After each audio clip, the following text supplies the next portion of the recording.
నమస్తే, welcome to వాయు news. ఈరోజు మనతో శివరుద్ర సాధువు గారు ఉన్నారు. మరి కొన్ని ధర్మ సందేహాల గురించి వారితో మాట్లాడి తెలుసుకుందాం. నమస్తే గురుగారు. నమస్కారం అమ్మా. గురుజీ గారు, మనం మామూలుగా వింటూ ఉంటాం, అమ్మ వాళ్ళను కట్టడి చేశారు అని చెప్పేసి. అసలు కట్లు అంటే ఏంటి, అవి ఎందుకు వేస్తారు? బలమైన ప్రశ్నకి విలువైన సమాధానాలు ఎలా ఉంటాయంటే అమ్మా, అమ్మవారు ఎవరు, అసలు ఆమెకి మనకు సంబంధం ఏమిటి, మనల్ని ఎందుకు కాపాడాలి, పక్కింటోళ్ళు ఎందుకు కాపాడకూడదు, మన ఇంటి అమ్మ. అవును, మన ఇంటమ్మకి పక్కింటమ్మకి తేడా ఏమిటి, ఈ అమ్మల కన్నా అమ్మలంతా ఎవరు అని అంటే, పుట్టాలమ్మ గురించి చెప్తాం, నాగులమ్మ గురించి చెప్తాం, నల్లపోషమ్మ గురించి చెప్తాం, ముత్యాలమ్మ గురించి చెప్తాం, పెద్దమ్మ ఆలయం గురించి, పెద్దమ్మ గురించి, ఎల్లమ్మ గురించి చెప్పొచ్చు.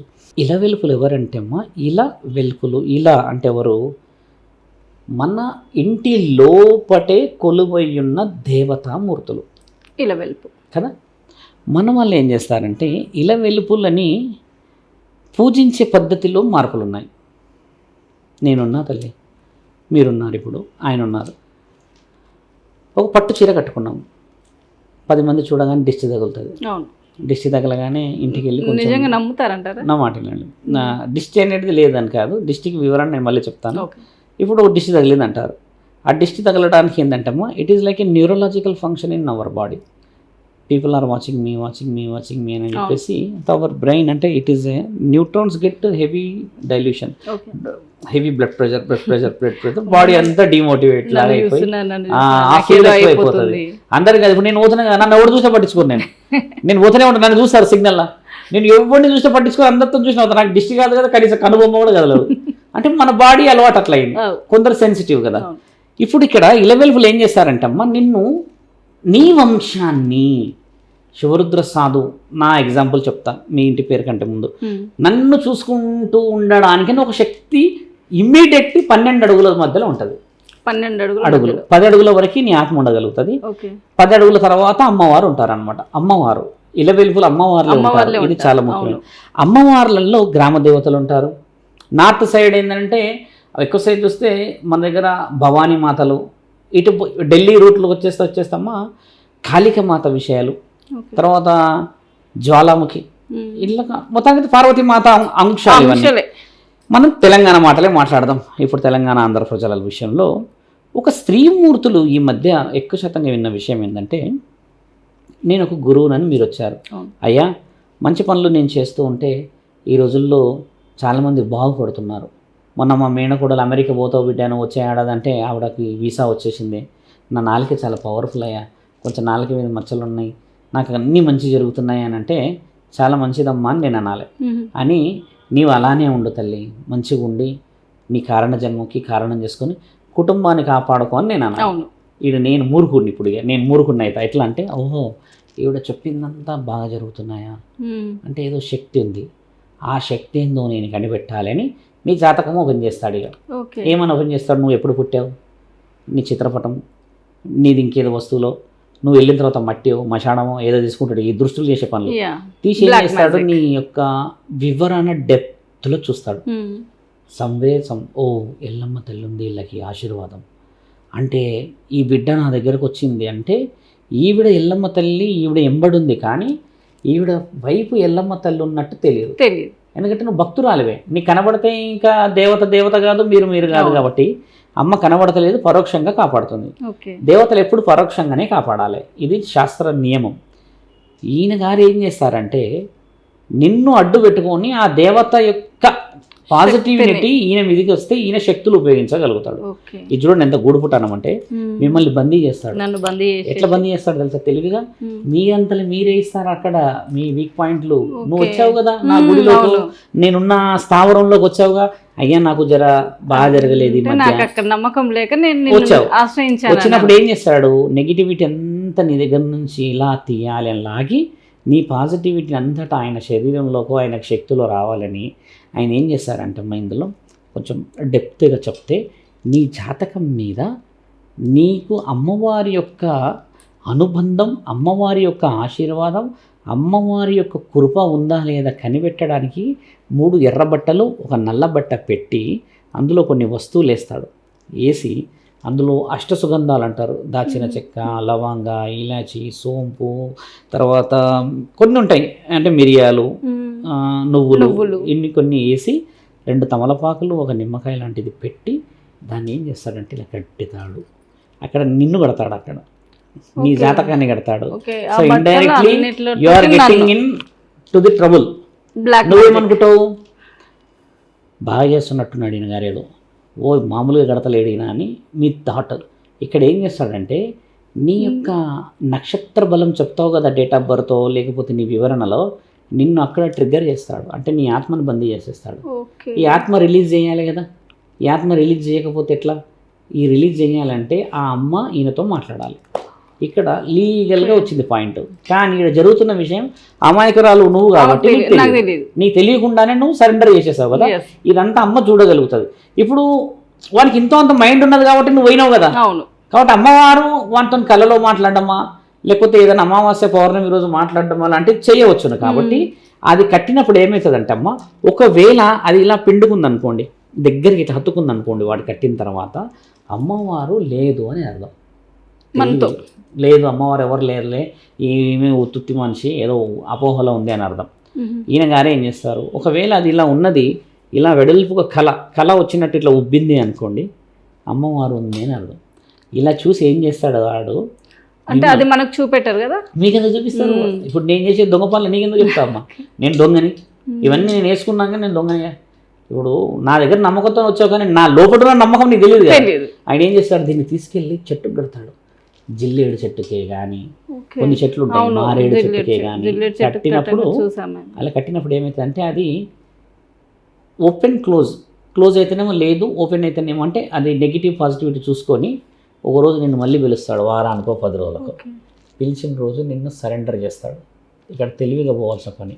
కొంతమంది ఆడవాళ్ళు ఈ మధ్య చెప్తూ ఉన్నారు, స్వామి మేము ఆ గుడికి వెళ్ళిన తర్వాత, ఒక అయ్యవారిని కలిసిన తర్వాత ఒక 10-20 నిమిషాలు మాకు అసలు మైకమే అర్థమవుతలేదు అంటారు. అవును, ఇదేంటంటే ఒక నెగిటివిటీ వేసేస్తాడు వాడు.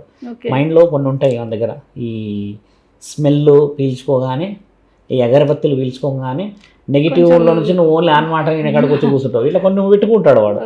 ఆ తర్వాత మీరు మనం ఆ లోకంలో ఉండడానికి అలా చేసినప్పుడు ఏమవుతుందంటే, వాడు చెప్పిందే వేదంలాగా ఉన్నప్పుడు నీ శరీరము కంప్లీట్గా ఆయన గారి హ్యాండ్ ఓవర్లో ఉంది అని అర్థం. ఓకే, బాగా గమనించాలి. మీరు ఆయన హ్యాండ్ ఓవర్లో ఉంటే ఒకటి మిమ్మల్ని ఏమైనా చేయగలడు. అవును పంతులు గారు, మీరు అన్నారు గుర్తొచ్చింది. నేను ఒక ఇన్సిడెంట్ కూడా చూసాను, చూడడం కాదు అంటే మీడియాలోనే వచ్చింది. ఏంటి, ఇలాగే పూజకి వెళ్తే అసలు ½ అన్ అవర్ తర్వాత, 1 అవర్లో ముందు ఏమైందనే తెలియదంట. ఇలాంటి కొన్ని చేసినప్పుడు ఏం చేస్తారంటే అమ్మ, ఈ సమయంలో అమ్మవారితో మాట్లాడతారు వాళ్ళు. ఈ బిడ్డ బయటికి క్షేమంగా వెళ్ళాలి అని అంటే మీరు సరెండర్ కావాలి. నాకు కొన్ని శక్తులను నాకు ఇవ్వాలి, నాకు కొన్ని శక్తులతో పాటు నాకు కొన్ని పనులు ఉన్నాయి, మీరు చేసి పెట్టాలని చెప్తే, అమ్మకి ముఖ్యమైన వాళ్ళు ఎవరు? నీ శరీరం. కాబట్టి అమ్మ అంతల అమ్మనే ఆ కాళ్ళు, ఈ చేతులు, ఈ మెడ, ఇవన్నీ కట్టేసుకుంటుంది. ఆమెనే సరెండర్. దాన్ని కట్టగలుగుతాడు వాడు. ఆడ కట్టిండు కదా అక్కడ. ఆ కట్టినప్పుడు అమ్మ ఏం చేస్తుంది, దానికి శక్తి ఇచ్చేస్తే. ఇక్కడ అమ్మవార్లు కట్లు ఏం చేస్తారంటే, కొంతమంది ఉంటారు ఆడవాళ్ళమ్మ, వాళ్ళందరికీ తెలియాలి, ఓన్లీ స్మెల్లే వస్తుంది. ఒక్కోసారి నీసు లాంటి స్మెల్ వస్తుంది, ఒక్కోసారి సుగంధం స్మెల్ వస్తుంది, ఒకప్పుడు పువ్వుల స్మెల్ వస్తుంది అంటారు, ఇంకొకళ్ళకి కళ్ళకు టక్కన కనబడుతుంది. ఇట్లా అమ్మవారిని అన్ని బందీ చేసేసి వాడు ముక్కు ముయ్యలేడు అనుకోండి. ఈ ముక్కు ముయ్యకపోవడం వల్ల ఏమవుతుందంటే, మీరు గమనించాలి, ఈ మాట చాలామంది తెలియాలి, నా బిడ్డ వచ్చింది అని అమ్మ గుర్తుపడుతుంది. నువ్వు విగ్రహం దగ్గర పోయినప్పుడు మన వాసనని ఇవి ముయ్యకూడదు అని చెప్తుందమ్మ. కనీసం నా పిల్లలు నా దగ్గరకు వచ్చినట్టుగా నేను కళ్ళు మూసుకొని, నా కాళ్ళు నా చేతులు బందీ చేసినా ఇలా పీల్చినప్పుడు కనీసం నా పిల్లలు వచ్చిరని తెలుసుకోవాలనేది ఉంటుంది ఒక వర్షన్. ఇది ఎవరికొరు జరుగుతుంది, వాళ్ళకి. నీకు తెలియదు ఈ విషయాలు. కళ్ళు నా అన్నీ మూసేసిన కళ్ళు కూడా తెరిచి పెట్టండి, పిల్లల్ని చూడ్డానికి ఉంటాను. నమ్మకాలు ఇలానే చూడగలుగుతుంది అంటే అటు మలుసదు. ఇలా కొన్ని ఉండడే ఉంటాయి. ఒక్కొక్కరికి ఒక అడుగు మాత్రమే ఉంటుంది, ఒక అడుగు కాలు పెట్టు, మిగతా అన్ని కట్టాయి అంటే అమ్మ అడుగు పెట్టి ఉంటుంది. ఇలాంటివి అవుతాయి.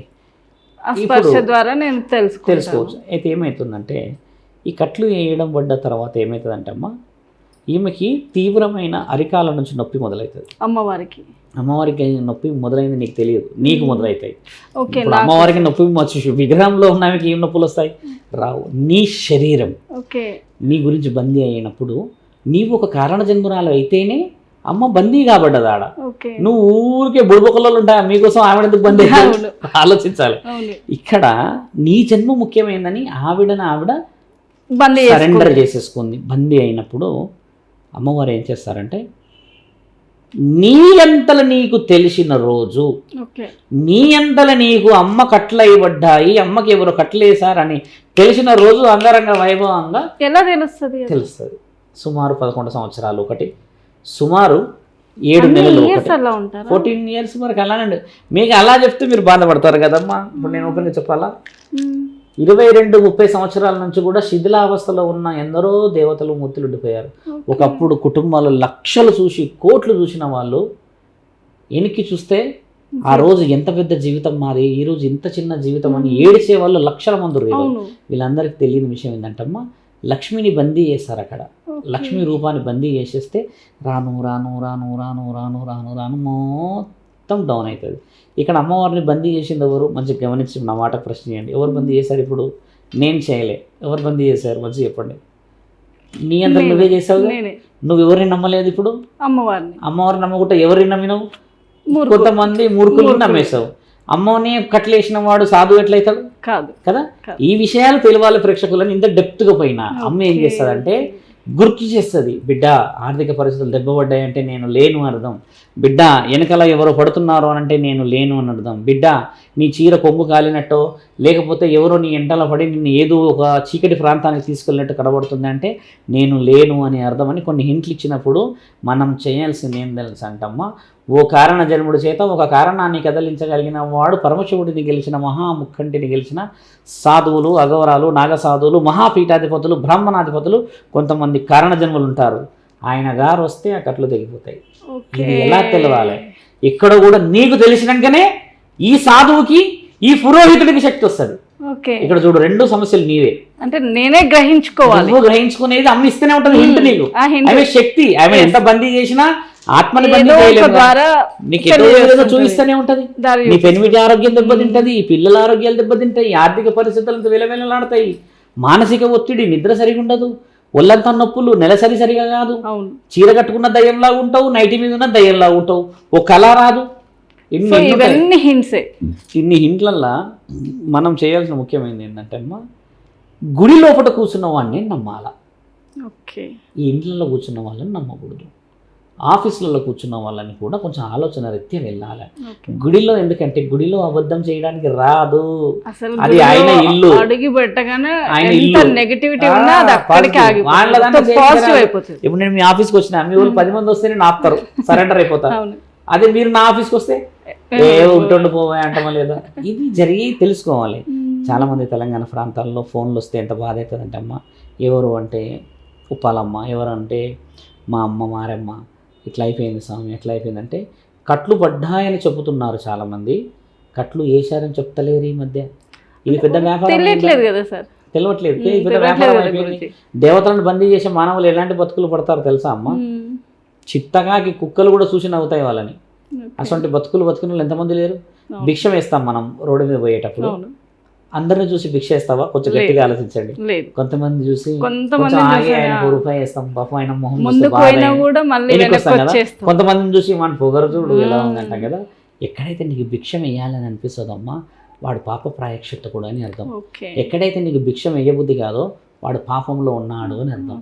చూసావమ్మా, దేవుడు భిక్షం వేసే దాంట్లోనే అంతటి మోక్షాన్ని రాస్తే ఒక శరీరంలో ఎన్ని రాసి ఉండొచ్చమ్మా మహాముఖండి. ఆ దేవాది దేవతలు కదా. ఇది తెలుసుకోవాలి ప్రేక్షకులు. మీరు సాధువులని, సత్పురుషులని, పురోహితులను పిలిచి ఇలాంటి వేస్ ఆఫ్ ఇంటర్వ్యూస్ చేయాలి. ఎందుకంటే ఎంతసేపు మన ఇంటర్వ్యూలు ఏం చేస్తారు తెలుసా అమ్మ? అసలు మళ్ళీ నన్ను నా మీద ఎంతమంది ఎగబడతారు, ఏం చేస్తారు తెలుసా? దేవుడు ఎలా రావాలి మా మీదకి, పూనకాలు వచ్చినాయి, దేవుడు ఎలా వస్తాడు మీదికి? దేవుడు రావాలా వద్దా అని ఆయన నిర్ణయిస్తాడు. ఆ అమ్మకి తెలుసు కదా నీతో పాటు ఉండాలన్నా చేయకూడదా అని. ఎలా రావాలి అంటే కొంతమంది బయలుదేరి తెప్పించేస్తున్నారు. అసలు సిసలైన విషయం ఏం తెలుసా అమ్మ?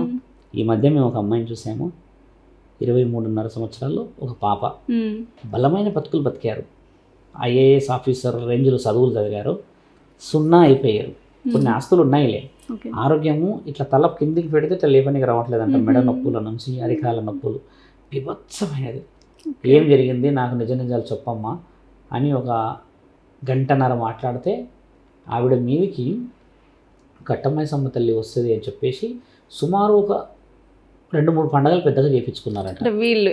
ఇంట్లో వాళ్ళు చేస్తారు పండుగలు, మంచిగా చేస్తారు కదా. మరి మంచిగా చేయించుకున్నాక ఎందుకు తగ్గిందమ్మా, మరి బాగుండాలి కదా మీరు అని అంటే, ఆ రోజు ఏమైందో స్వామి, నేను అందరి మధ్యలో నాకు వాక్ వచ్చింది, మాట్లాడేసిన, అందరి మధ్యలో నేను సిగ ఊగేసిన. అంటే నువ్వు ఊగింది సిగమా అమ్మ, లేకపోతే నువ్వు నాట్యంగా ఆడుతున్నావా అని చెప్పి వివరంగా అడిగితే ఆమె కొంచెం బాధల ఓపెన్ ఏమైందనంటే, కొంత మైండ్ సెట్ ఉంటుందంటమ్మా. మీకు ఉదాహరణకి డీజే సాంగ్లో ఒక సాంగ్ ఇష్టం ఉందనుకోండి, ఆ సాంగ్ పెడితే ఆటోమేటిక్గా వైబ్రేట్ అయ్యి ఆడతాం మనం. ఇంకొంచెం అదే మళ్ళీ పెంచి ఇంకో జోష్ ఇచ్చామనుకోండి, నీతో పాటు ఇంకో 4 చేరారనుకోండి, ఇంకా నువ్వేం చేస్తావు, కొంచెం మై మర్చిపోయేలా ఆడతావు. అంత మాత్రాన నువ్వు వెల్ డాన్సర్వా కాదు, you are a well experienced person about that situation. అంతే కదా. అది అయిపోయిన తర్వాత నువ్వు నార్మల్నే కదా, అంతే. నడుము పట్టుకుంటావు, వచ్చి కాలు పట్టుకుంటావు, అది విల్ టేక్ రెస్ట్ కదా. దాన్ని నువ్వు ఇక్కడ దేవుడు అనుకున్న పరిస్థితి తీసుకొచ్చావమ్మా. ఆ రోజు అడ్డప్పుల మధ్యలో అది అని అంటే ఆవిడ అంటుంది బాధగా, కొంచెం బాగా అయిపోవాలి ఇప్పుడు నేను అని అంటే, బాగా అయిపోవాలన్నా కూడా ఈరోజు నువ్వు ప్రాయశ్చిత్తం పడ్డావు కదా, అదే కట్టమైసమ్మ దగ్గరనే ప్రాయశ్చిత్తం పడు తల్లి. నా దగ్గరకు వచ్చి ప్రాయశ్చిత్తం పడ్డావు అంటే, లేదు స్వామి మీరు చెప్పుతారు వింటాం కదా అన్నప్పుడు నేను చెప్పిన సలహా ఏంటంటే, అమ్మ కరుణించింది అనుకోమ్మా, నాలాంటి వాళ్ళు ఎంతమంది అయినా బయటికి రాగలరు. అమ్మే కరుణించలేదమ్మా నిన్ను. ఇంకా ఒకవేళ నిజంగా ఏమే ఉంటే ఇన్ని నొప్పులు నీ శరీరంలో వస్తాయని బాధపడ్డారు కదా. ముమ్మాటికి ప్రేక్షకులందరూ చెప్పాల్సింది ఏంటంటమ్మా, సగం మంది ఆడవాళ్ళు ఒళ్ళు నొప్పులు దీనికోసమే బాధపడుతున్నారు. ఎక్కడైతే సిగమూగుతారో బాగా కారణం లేకుండా అలాంటి వాళ్ళ ఆరోగ్యాలు ముమ్మాటికి అవాస్తవంగా దెబ్బలో ఉన్నాయి తల్లి. నిజంగా బోనం ఎత్తే వాళ్ళందరికీ నేను నమస్కారం పెడతా, దండం పెడతా. వాళ్ళందరికీ నాకు చాలా ఆనందం. నాకు ఇష్టమైన పండుగ బోనాల పండుగ అమ్మ. నేను తెలంగాణ వాసిని. నేను ఒక చిన్న క్వశ్చన్ దీని గురించి, నిజంగానే బోనాలు ఎత్తగానే కొంతమందిలో సిగం వచ్చేస్తుంటుంది. అయితే ఇది ఏంటంటే ఎలా చెప్పొచ్చు అంటే, సిగం వచ్చే దాంట్లో అమ్మ బోనానికి ఉన్న బరువు అలాంటిది. ఎలా అంటే ఒక చిన్న క్వశ్చన్, కొంతమంది బోనం ఎత్తే ముందు నాన్ వెజ్ తింటారు, డ్రింక్ చేస్తారు, అది చేయకూడదు, అది కల్చర్. అయినా కూడా సిగం వచ్చేస్తుంటుంది. అది తప్పదు, అది అలా ఉండదు. వాళ్ళు మైమరిపించే నాట్యం చేయగలరు అంతేగాని అమ్మవారు మద్యం సేవించదు. ఎక్కడైనా మీరు చూసారా మద్యం సేవించడం? నేను అదే అంటాను, అరే ఏంటి అసలు మధ్యాహ్నం వరకు మంచిగా తిన్నారు, పుష్టిగా తిన్నారు, తాగిర్రు, బోనం ఎత్తగానే సిగం వచ్చింది. వాళ్ళు అలా ఆడేస్తారు, మద్యం తాగేసి చేస్తుంటారు. వాళ్ళంటే ఎంజాయ్ గా డాన్స్ చేసేది, నాట్యం ఒక ఆహ్లాదకరంగా చేసేదని చాలా మంచిగా చెప్పవచ్చు. అలా వాళ్ళు ఆహ్లాదకరంగా చేసిన దానికి కూడా నేను గౌరవం ఇస్తాను. వాళ్ళు ఎవరు నేను కించపరచరు, వాళ్ళది వాళ్ళు ఆడుకుంటారు. కాకపోతే ఎక్కడైతే కూర్చొని వాకు చెప్పడం అనేది మొదలు పెడతారో అక్కడ నుంచి డబ్బులు బాగా వస్తాయే కానీ విలువలు అనేది సమయానుకూలంగా కోల్పోతారు. ఇప్పుడు కొంతమంది బోనాలు ఎత్తుతారు మన తెలంగాణ ప్రాంతాల్లో అమ్మ. వాళ్ళు ఎత్తినప్పుడు బోనము నిజంగా దేవుడు వస్తే ఇలా ఉంటాడేమో అన్నట్టుగా ఎత్తుతారు. ఎంత చక్కగా అనిపిస్తారు. వాళ్ళు మద్యం తాగరు, వాళ్ళు ఎర్రగోల పట్టుకుంటారు, ఎర్రగోల పట్టుకొని కాళ్ళకి పసుపు, కడియాలు, ఆ భీమ కడియాలు, ఇంత కడియాలు వేసి వాడుతూ ఉంటే చక్కగా చూడడానికి 3-7 అంతస్తుల బోనాలు వేస్తారు. వాళ్ళు ఎంత బలంగా అనిపిస్తుంది. ఇవన్నీ బోనాల పండుగల ప్రత్యేకతలకే విలువ వచ్చిన దాంట్లో ఇలాంటివి చూసి కొంతమంది ఈ విషయాన్ని దిట్టో కాపీ కొట్టేసేసి అమ్మవారు వచ్చేసిందని, ఇంకేదో వచ్చేసిందని చెప్పడం చేత ఏమైందంటే అమ్మ, నిజమైన వాళ్ళందరికీ విలువ తగ్గిపోయింది. నేను చెప్పేది కూడా అదే. అలా ఎందుకు? ఒక వయసుతో సంబంధం, ఒక అనుభవంతో అనుబంధం, ఒక చరిత్ర, వంశంలో ఉన్న అభివృద్ధితో సంబంధమై ఉంటుంది. ఇప్పుడు మీ ఇంట్లో ఉదాహరణకి ఎల్లమ్మ తల్లి ఉంది, మా ఇంట్లో వచ్చేసి పోచమ్మ తల్లి ఉంది అనుకమ్మా. మీ ఇంట్లో ఎల్లమ్మ తల్లి ఊరికే వచ్చి ఉండదు, మీ వంశంలో ఘనమైన చరిత్ర విషయాలు చూసే వస్తుంది. నా ఇంట్లో అమ్మవారు కూడా ఎన్నో చూసి నా వల్ల ఒక కార్యక్రమం వస్తుంది. ఈరోజు చూడండి, ప్రేక్షకులందరూ చూస్తున్నారు కూడా చెప్తున్నా, అందరి ఇంట్లో అమ్మవారి విగ్రహం పెట్టుకోవడానికి అర్హత లేదు. ముమ్మాటికి లేదు. గ్రామ దేవతలు ఎందుకున్నారు? గ్రామంలో పొలిమేరలో ఎందుకున్నారు దేవతలు? వాళ్ళు ఇంట్లో ఉండాలంటే ఆరోగ్య శాస్త్రంలో చెప్పేటోళ్ళు కదా, ప్రతి ఇంట్లో ఉండాలనేది ఇంట్లో లేదు. చిత్రపటం మాత్రమే ఇంట్లో, మిగతా దేవాది దేవతలందరూ బయట. ఎందుకంటే వాళ్ళ శక్తిని కూడా మనం భరించలేము. కొంతమందికి ఉంటుంది, వాళ్ళ ఇంటికి ఉంటుంది. అలాంటి వాళ్ళే పెట్టుకోవాలి. చూశారు కదా, మనకున్నటువంటి ధర్మ సందేహాల గురించి ఎంతో చక్కగా వివరించారు శివరుద్ర సాధు గారు. మరి ఇది ఈనాటి కార్యక్రమం. మరో కార్యక్రమంతో మళ్ళీ మీ ముందుంటాం. అప్పటి వరకు చూస్తూనే ఉండండి వాయు న్యూస్.